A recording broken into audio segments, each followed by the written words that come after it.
Hey there guys, in this quick video I'm going to talk about the Lovable and why you shouldn't use it and what are the kind of like the cons of like the whole platform. So the first thing first, what I recommend is that instead using Lovable, use Cloud Code or use Cursor, where you are gonna actually own the code. You like learn how to understand what is actually happening, and you can like slowly work and tweak it and learn along the way.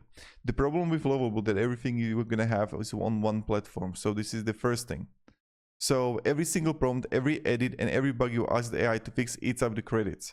And this creates a frustrating loop. You get a charge for the AI's own mistakes. So if you're gonna primarily like spiral into something unlovable, let's say that you're gonna have like some kind of error, and you want to actually like use the error and fix it, it's going to spiral, say it's fixed, yet it's not going to be fixed.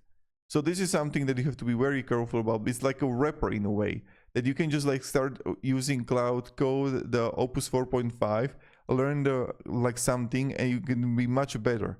Also, it's like a slot machine where you're not sure what an action will cost. You will find yourself spending credits to fix something Lovable just said it fixed. Also, one of the loudest criticisms is about how unclear and inconsistent the credit usage is.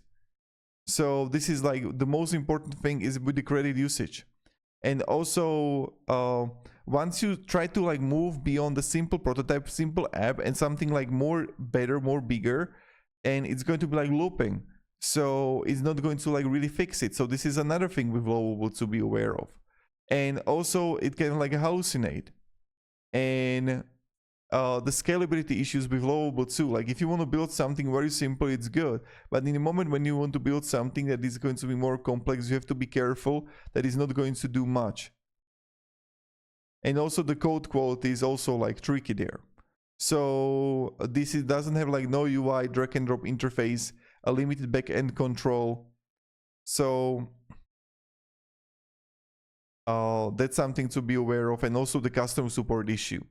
So that's something that I want to share with you, and thank you very much guys for watching, and have a great day and good